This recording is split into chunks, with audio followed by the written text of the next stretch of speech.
اور صحابہ کی عظمت یہ ہے جو میں ذکر کر رہا ہوں کہ یہ اس عظیم کے ساتھ کھڑے ہو گئے، اس پیغمبر انقلاب کے ساتھ، پیغمبر امن کے ساتھ، پیغمبر عدل کے ساتھ، پیغمبر مساوات کے ساتھ، پیغمبر اخلاق کے ساتھ، پیغمبر حیا کے ساتھ، اور اس طاقتور نبی کے ساتھ کھڑے ہو گئے کہ ہم طاقتوروں سے نہیں ڈریں گے، جان کٹا دیں گے، مشکل میں آپ کا ساتھ دیں گے، دریاؤں میں کود جائیں گے۔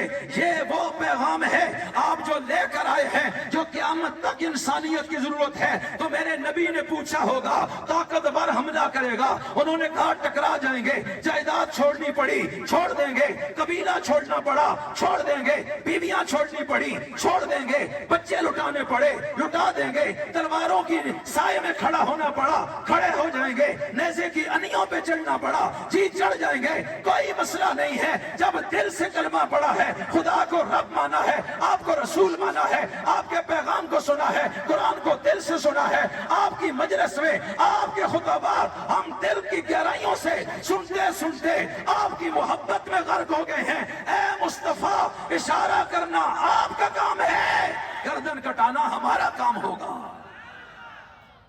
نعرہ تکبیر، تاجدار ختم نبوت، شان صحابہ، مقام صحابہ، کردار صحابہ۔ ابو بکر میرے نبی کے ساتھ اس مشن میں کھڑے نہ ہوتے، مانتے نہ، ابو بکر کو کون جانتا؟ جناب عمر کو کون جانتا؟ جناب عثمان کو، جناب علی کو کون پہچانتا؟ بات تو سیرت مصطفیٰ کی ہے، مشن رسول کی ہے، نظام مصطفیٰ کی ہے، اور جو اس میں کھڑا ہوا، ارے وہ مکہ کا غلام تھا۔ ماشاءاللہ ماشاءاللہ حضرت، اسی کرسی جب میں کھڑا ہوں حضرت مناسب نہیں۔ اللہ تعالیٰ حضرت قاضی صاحب کا سایہ ہمارے سروں پر قائم اور دائم رکھے۔ تسوں تو بڑا کنجوس بھی میں پنڈی جی کو نہیں تکیا۔ اچھا کھو آمین، اور اچھا کھو۔ یہ مولوی ڈکنے نمازاں چے آہستہ کھو، انہی آہنے جلسے چے بھی آہستہ کھو۔ نمازاں چے آہستہ تے جلسے چے زور نہیں آمین آخنی ضروری ہے۔ حضرت انجی ہے نا، آمین بالجار نے مطلقاً تحسین کار نہ کرنے۔ توجہ بھائی، جن کو بات سمجھ آ رہی ہے آج کھڑا کریں، جزاکم اللہ۔ توجہ ہے، غور کیجئے ان کی سیرت کیا ہے اور ان کی عظمت کس بات میں تھی کہ یہ غلام بن گئے۔ اب سنیے، میرے نبی نے جو ان کو دیا انہوں نے لے لیا، جو سنایا انہوں نے سنا، جو کہا انہوں نے کیا، جو نبی نے چھڑوایا انہوں نے چھوڑا، جو نبی نے لٹایا وہ وہاں لیٹا، جس کو نبی نے میدان میں کھڑا کیا وہ میدان میں پہنچ گیا، جس کو مسلح پہ کھڑا کیا وہ مسلح پہ کھڑا ہو گیا، جس کو صفوں میں کھڑا کیا وہ صفوں میں کھڑا ہو گیا۔ بس نبی نے کہہ دیا، انہوں نے کر دیا، کہیں چون چرا نہیں ہے، انکار نہیں ہے، کہیں سوچ بچار نہیں ہے کہ وقت دیجئے ذرا مشورہ کرتے ہیں، نہیں، یہ نبی کے ساتھ دل سے کھڑے ہوئے۔ اب غور کیجئے گا، میں عرض کیا کرنا چاہتا ہوں، میرے مصطفیٰ نے کہا ہوگا، صحابہ کی عظمت چیک کرانا چاہتا ہوں، آپ کے سامنے رکھنا چاہتا ہوں۔ آج دنیا کہتی ہے صحابہ کیا تھے، آپ نے صحابہ لگائی ہے، وہ ہماری طرح کے تو لوگ تھے، ہماری طرح کھاتے پیتے تھے، اور انہوں نے بھی نمازیں پڑھی، ہم بھی پڑھتے ہیں، انہوں نے بھی جہاد کیا، ہم بھی کر لیتے ہیں، تو یہ ایک طبقہ ہر وقت صحابہ کی رٹ لگا رہا ہے۔ ارے میاں ایسے نہیں ہے، ذرا غور کیجئے گا، میں ایک مثال رکھوں گا، پھر فیصلہ تیری عدالت میں رکھوں گا کہ عظمت صحابہ جو ہے اس میں دوسرا شریک کیسے ہو سکتا ہے۔ اس سے پہلے ایک بات بتانا چاہتا ہوں، ذرا اس کو غور سے سنیے۔ علامہ ابن حجر اسقلانی امام اہل سنت ہیں، انہوں نے فیصلہ ہی کر دیا ہے اور کمال کر دیا ہے۔ انہوں نے فرمایا صحابہ میں اور دیگر امت میں فرق کیا ہے؟ لوگ نمازوں کو توڑتے ہیں، روزوں کو توڑتے ہیں، تبلیغ کو توڑتے ہیں، علم میں دیکھتے ہیں، ان ترازیوں میں ان کو پرکھتے ہیں، ڈالتے ہیں اور ان کا وزن چیک کرتے ہیں، وہ غلطی پر ہے۔ اصل کیا ہے؟ غور کیجئے گا، فرمایا دنیا میں جس کو مرتبہ ملا ہے یا علم کی وجہ سے ملا ہے یا عمل کی وجہ سے ملا ہے۔ اگر علم زیادہ ہے اور کمال کا ہے تو وہ شخص صاحب مرتبہ بنا ہے۔ میں مثال دیتا ہوں، امام بخاری علم کے مرتبے کی وجہ سے دنیا میں پہچانے گئے، امام مسلم ہیں، ترمذی ہیں، نسائی ہیں، ابن ماجہ ہیں، ابو حنیفہ ہیں، مالک ہیں، شافعی ہیں، یہ سارے علماء محدثین فقہا، ارے ان کا مرتبہ مرتبہ علم کی وجہ سے ہے، اور سخی کو مرتبہ ملتا ہے سخاوت کے عمل کی وجہ سے، نمازی کو مرتبہ ملا ہے نماز کے خشوع خضوع کی وجہ سے، مجاہد کو ملتا ہے جہاد کی عبادت کی وجہ سے۔ اس لیے فرمایا سنو، جس کو مرتبہ ملا ہے اس امت میں وہ یا تو علم کی وجہ سے ملا ہے یا عمل کی وجہ سے ملا ہے، لیکن اصحاب رسول وہ ہستیاں ہیں، وہ نفوس قدسیہ ہیں، وہ باکمال افراد ہیں کہ جن کو مرتبہ رب نے نہ علم کی وجہ سے دیا ہے نہ ان کو عمل کی وجہ سے دیا ہے، ان کو مرتبہ صحبت مصطفیٰ کی وجہ سے عطا کیا ہے۔ نعرہ تکبیر، تاجدار ختم نبوت، شان صحابہ، میرے صحابہ، میرے صحابہ۔ توجہ، جب ان کو مرتبہ ملنے کا معیار ہی اور ہے تو آج صحابہ کے اعمال پہ بحث کیوں ہے؟ آج مرزا انجینئر اور فلاں صحابی نے یوں کیا، اس جنگ میں یوں ہوا، جمل میں یوں ہوا، فلانی میں۔ وہ خدا کے بندو بنیاد کو سمجھو، وہ غلط راستے پر جا رہے ہیں۔ ایک صحابی کلمہ پڑھتا ہے، 2 منٹ کا صحابی ہے، شہید ہو گیا، نہ نماز پڑھی، نہ روزہ رکھا، نہ جہاد، نہ کوئی اور عمل نہیں کیا، بس ایسے چلا اور جہاد کیا اور شہید ہو گیا۔ اہل سنت کا عقیدہ ہے قیامت تک کے اولیاء، علماء، اتقیاء، ابدال، غوث، کتب سارے جمع ہو جائیں اور پوری امت کی نمازیں، تقوی، سارے مجاہد، ریاستیں، مشقتیں جمع ہو جائیں، یہ سارے مل کر اس چند منٹ کے صحابی کے پاؤں کی خاک کا بھی مقابلہ نہیں کر سکتے ہیں۔ تمہیں کس نے کہا ہے کہ صحابہ اعمال کے ترازو میں تولے جائیں گے؟ ارے میاں غلط راستے پر نہ جاؤ، صحابہ کو سمجھنا ہے کہ وہ اس امت کے اعلیٰ ترین افراد ہیں، لیکن ان کو نظر مصطفیٰ نے اونچا کیا ہے، صحبت مصطفیٰ نے۔ بعد والا قیامت میں آئے گا نمازیں لے کر، روزے لے کر، صحابہ یہ نہیں لائیں گے، صحابہ نبی کی صحبت لائیں گے، نبی کی شاگردی لائیں گے۔ ان کے پاس وہ کان ہیں جن میں کائنات کے عظیم رسول کی آواز گئی ہے، بات کا ولی یہ کہاں سے لائے گا؟ ان کے پاس وہ آنکھ ہے جس نے دیدار مصطفیٰ کیا ہے، یہ بعد والا کہاں سے لائے گا؟ ان کے پاس وہ مجلس ہے جس میں رسول اللہ نے سانس لیا ہے، یہ بعد والا کہاں سے لائے گا؟ ان کے پاس وہ مال ہے جو نبی کے حکم پہ نبی کے قدموں میں فدا ہوا، یہ بعد والا کہاں سے لائے گا؟ ان کے پاس وہ نماز ہے جس کی قیادت مصطفیٰ نے کی ہے، وہ جہاد ہے جس کا امام میرا رسول بنا ہے۔ تو مجھے بتائیے تو صحیح، انہوں نے جو سواریاں کی ہیں نبی کے سائے میں کی ہیں، نبی کی سواریوں پہ بیٹھ کے، نبی کے حکم پہ، نبی کی مجلس میں، تو بعد والا کہاں سے یہ لے آئے گا؟ اس لیے میں عرض کرتا ہوں اصحاب رسول کو ایمان کے ترازو میں تولیے، عمل کے ترازو میں نہ تولیے۔ اب رب قرآن میں کیا کہتا ہے؟ فَإِنْ آمَنُوا بِمِثْلِ مَا آمَنْتُمْ بِهِ فَقَدْ اهْتَدَوْا۔ ارے کائنات کے لوگوں، اگر ہدایت پانا چاہتے ہو تو نبی کے صحابہ کی طرح ایمان لے کر آؤ۔ اس لیے ان کا ترازو اور ہے جس میں رب نے تولا ہے، امت کے دیگر افراد اور ترازو پہ تولیں گے، اصحاب رسول اور آل بیت اور ترازو پہ تولیں گے۔ اس لیے اگر ان سے بحیثیت انسان کوئی غلطی بھی ہوئی ہے تو مرتبہ پھر بھی نہیں گرے گا۔ رب غیب جاننے والا ہے، ذرا بلند آواز سے بتاؤ غیب جاننے والا کون ہے؟ زور سے بولو، مستقبل جاننے والا کون ہے؟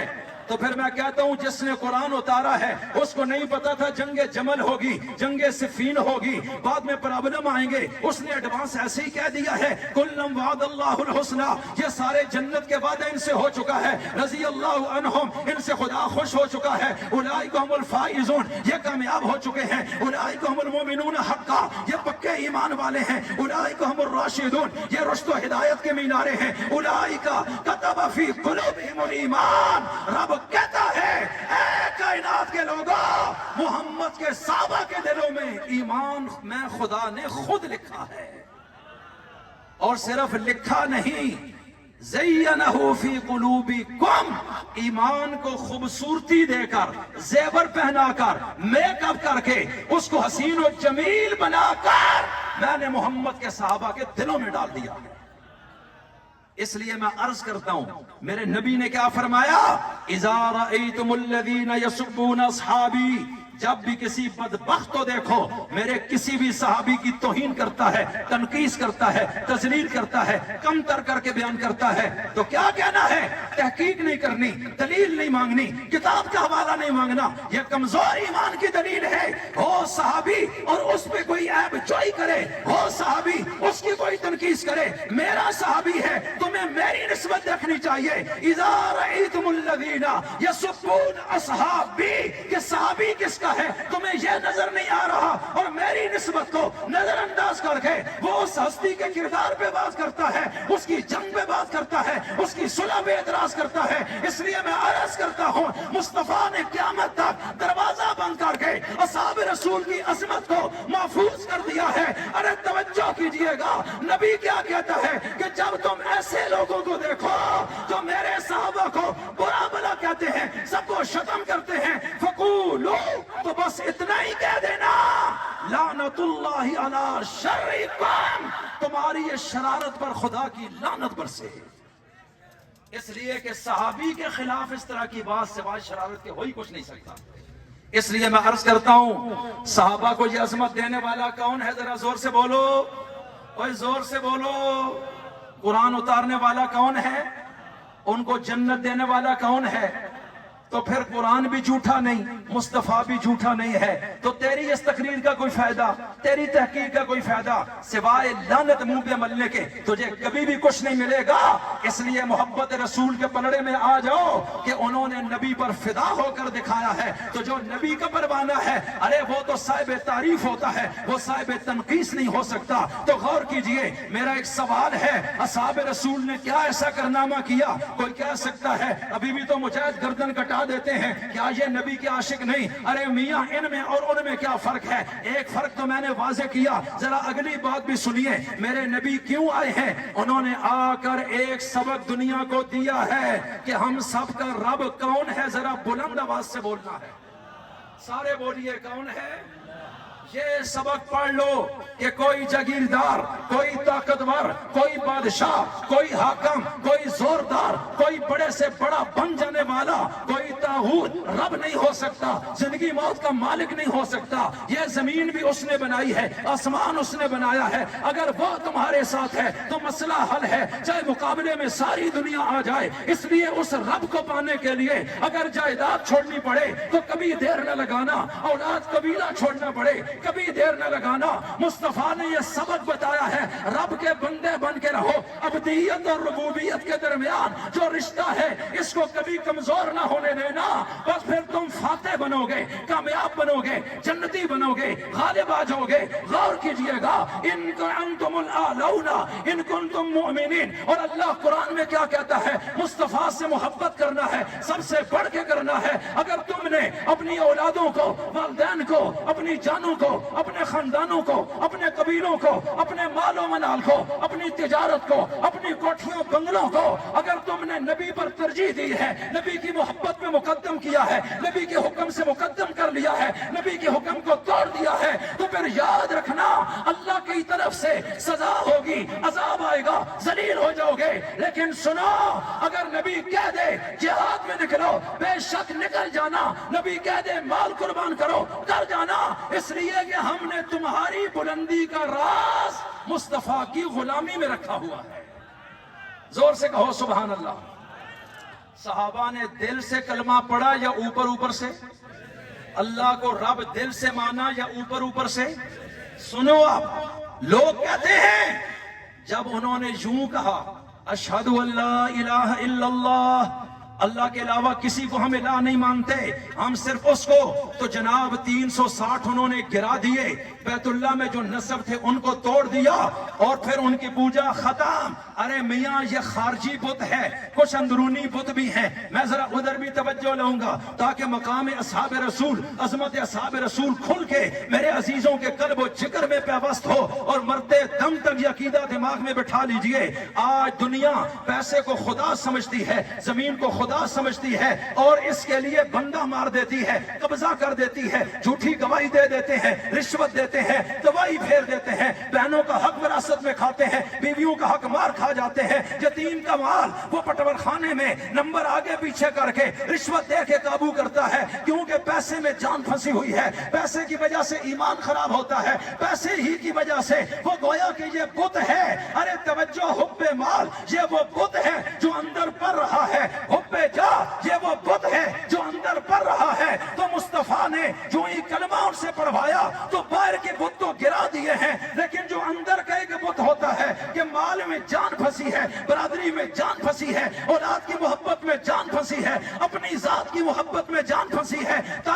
بات میں جان پھنسی ہے، برادری ازم میں جان پھنسی ہے. یہ اندر کے بت ہیں. مصطفیٰ تربیت کرتا ہے 23 سال کے عرصے میں کہ ایک ایک بت تم نے گرانا ہے. یہ سارے بت جب گریں گے اندر سے بھی توحیدی بنو گے، باہر سے بھی رب والے بنو گے. پھر میرا وعدہ ہے آسمان کے دروازے کھلیں گے اور فرشتے مدد کے لیے اتریں گے. چاہے تعداد کم ہے، اسلحہ تھوڑا ہے، کوئی فرق نہیں پڑتا، اس لیے کہ مدد کرنے والا کون ہے؟ زور سے بولیے.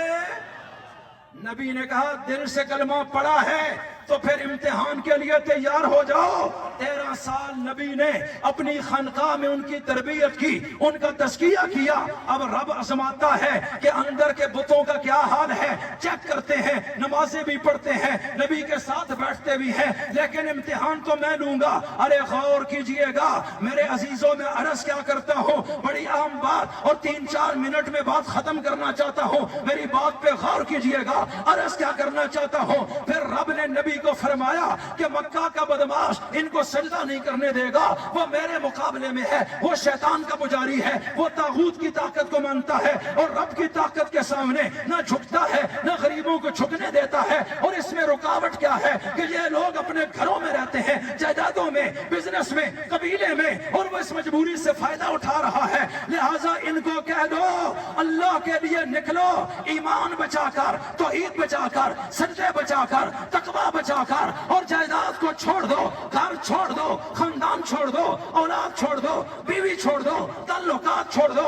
کیا کوئی بتا سکتا ہے کہ نبی کا ایک صحابی بھی رکا ہو جس نے کہا ٹھہر جائیے، پلاٹ بیچ دینے دیجئے، پیسے ہوں گے تو مسئلہ حل ہوگا؟ ارے ہر صحابی نکلا ہے نبی سمیت، اور قبضہ گروپ نے مکان قبضہ کیے، انہوں نے مڑ کے نہیں دیکھا ہے. جائیداد قبضہ ہوئی، انہوں نے پلٹ کے نہیں دیکھا ہے. باغات قبضہ ہوئے، انہوں نے پلٹ کے نہیں دیکھا ہے. خاندان چھن گئے ہیں، انہوں نے پلٹ کے نہیں دیکھا ہے. یہ فرق ہے صحابی میں اور غیر صحابی میں. اور جب ہجرت کرتے ہیں، ہجرت کا معنی چھوڑ دینا ہے. انہوں نے اندر کے 2 بت چھوڑ دیے، گرا دیے ہیں، ثابت کر دیا ہے اللہ کو دل سے رب مانا ہے. مال کا بت بھی توڑ دیا ہے، تعلقات کا بت بھی توڑ دیا ہے. اور جب مدینہ میں جاتے ہیں 1.5 سال بعد مکہ کا قبضہ گروپ 1000 کا لشکر لے کر ان نہتوں کو مارنے آتا ہے. یہ 313 ہیں، ہڈیوں کے ڈھانچے ہیں، بغیر گھر کے، بغیر کسی اسلحے کے. آج یہ بیٹھے ہیں، نبی پوچھتے ہیں، وہ ایمان کے ڈاکو آ رہے ہیں. ایمان چھیننے کے لیے اب 2 چیزیں ہیں، یا خدا کو رکھنا ہے یا اپنی جان کو بچانا ہے. اب جان کا بت بچا ہے. یارو کیا خیال ہے اگر یہ بت گر جائے گا پھر براہ راست خدا سے جڑ جاؤ گے؟ بس اس موٹر وے پر تمہیں لانا چاہتا تھا. میں قربان نبی کی تربیت پہ، نبی کی تبلیغ پہ، نبی کے خطاب پہ، نبی کے تزکیہ نفس پہ، کہ تمام صحابہ بولتے ہیں اے پیغمبر سوچنا کیا ہے؟ فیصلہ کر دیا ہے کہ جان کٹا دیں گے، ایمان کو بچا لیں گے.